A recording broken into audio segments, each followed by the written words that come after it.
حق اور سچ کا دامن نہیں چھوڑیں. مطلب آپ لوگ ہوتے ہوئے دیکھ رہے ہیں سب کچھ غلط. پرائیویٹ اسکول ایک مافیا بن چکی ہے. السلام علیکم, میرا نام معیز احمد ہے. کیسے ہیں آپ لوگ؟ آج ابھی میرے ساتھ بہت عظیم شخصیت میرے ساتھ موجود ہیں. یہ صحافی بھی ہیں اور یعنی کہ آرٹیکل رائٹر بھی ہیں. جب ان کا قلم لکھتا ہے تو باطل کے خلاف بھی لکھتا ہے اور پاکستان کی شان میں بھی لکھتا ہے.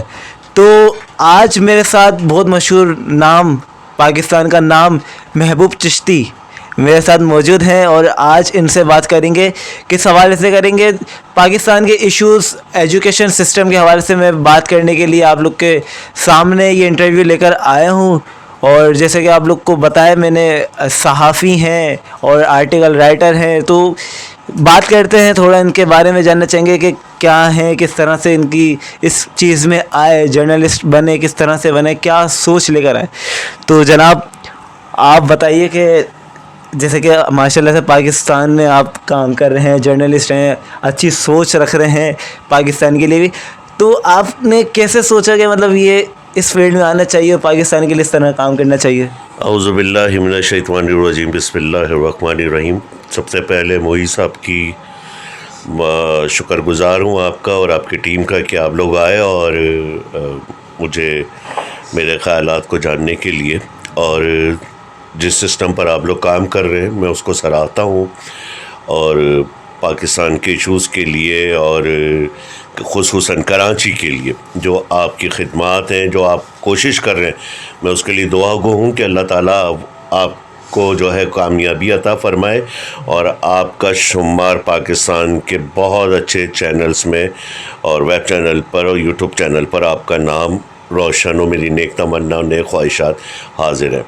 پاکستان میں صحافت کے بارے میں اکثر ایک جملہ اپنے انٹرویو میں کہتا ہوں کہ پاکستان میں صحافت آزاد, صحافی قید ہے. تو صحافی بننا جو ہے وہ بڑا آسان کام ہو گیا ہے آج کے اس دور میں, لیکن صحافت کو نبھانا اور صحافت کے ذریعے مسائل کو اجاگر کرنا انتہائی مشکل کام بنا دیا گیا ہے. جبری برطرفیوں سے لے کر صحافیوں کی زبانیں بند کرنے سے لے کر بہت سارے اہم ایشوز ایسے ہیں جس میں صحافت کو جو ہے وہ, صحافیوں کو خاص کر جو ہے وہ نشانہ بنانا پڑ رہا ہے, تنقید کا نشانہ بننا پڑتا ہے. بہت سارے مسائل ہیں جس کے بیچ میں ہم جو ہے وہ ایک کوشش کر رہے ہیں کہ حق اور سچ کے لیے, آپ نے اپنے انٹرو میں بتایا, باطل کے لیے خلاف لکھتے ہیں. اور پاکستان کی شان ہے اور پاکستان ہماری شان ہے, پاکستان ہماری آن ہے, بنانے بانیان پاکستان ہے, مہاجر ہیں. تو کیوں نہیں کریں گے پاکستان کی بات؟ ہم سے زیادہ تو کوئی پاکستانی ہو ہی نہیں سکتا نا پاکستان بننے سے پہلے. بالکل, میں یہاں پہ ایک بات کہنا چاہوں گا کہ جیسے آپ تو ماشاء اللہ سے کافی پروفیشنل بنتے ہیں, اس میں سینئر ہمارے, اور آپ کے نگرانی میں ہم کام کر رہے ہیں, بہت زیادہ سپورٹ کرتے ہیں مجھے, بہت زیادہ گائیڈ کرتے ہیں اس حوالے سے. لیکن میں ایک بات یہاں پہ کہنا چاہوں گا کہ آپ بھی جانتے ہیں, میں بھی جانتا ہوں, اور جو بھی جرنلسٹ وغیرہ اس طرح کا کام کر رہے ہیں وہ سب جانتے ہیں, ان ہم لوگوں کے لیے ایشوز وغیرہ بڑے کر دی جاتا ہے. مطلب کہ کوئی کام کرنے جا رہا ہے, کوئی مافیاز کے اگینسٹ کوئی بات کرنے کے لیے جا رہا ہے, تو بڑے پرابلمس کا فیس کرنا پڑتا ہے ہمارے کو. آپ معیز صاحب نے اپنی سوال کا جواب اس میں آدھے سے زیادہ خود دے دیا ہے کہ جب آپ مافیاز کے خلاف اور ایشوز کے خلاف بات کرنے کے لیے جاتے ہیں تو آپ کو پرابلمس آتی ہیں, ہرڈلز آتے ہیں. اس کا سب سے بہترین طریقہ یہ ہے, جو آپ نے کبھی دیکھا ہے کہ بہت سارے جہاں پہ کھڈے ہوں تو وہاں پر جو ہے وہ موٹر سائیکل کو ادھر ادھر کرنا پڑتا ہے, تو جبھی آپ منزل تک پہنچ پاتے ہیں. لیکن آپ اگر ان کھڈوں میں سے بچاتے ہوئے چلنا پڑتا ہے, حق و سچ کا ساتھ دینا چاہیے اور بالکل آپ جو ہے وہ صحیح انداز میں چلتے رہیں تو آپ منزل مسوق تک پہنچیں گے, کیونکہ آپ اللہ کو جواب دیں, دنیا کو جواب دے نہیں ہے. اچھا, مطلب اس میں ہوتا ہی کہ لوگوں کی سوچ جو ہے مطلب کس طرح سے بنے. اب لوگ ڈرتے ہیں نا کہ مطلب برائی کے خلاف, تو ظاہر سی بات ہے کہ اس طرح ہو جائے گا. وہاں سے یہاں تک کہ اگر میں اپنی بات کروں, مجھے بھی گھر کی طرف سے بڑے سننے کو ملتی ہے کہ یہ کام کر رہے ہو تو مطلب دشمنیاں آ جائیں گی, وہ دشمنی ہو جائیں گی. تو اگر ہم لوگ آواز نہ اٹھائیں, آپ لوگ ہم لوگ آواز نہ اٹھائیں تو ان لوگ کو تو ڈھیل ملتی جائے گی اس طرح.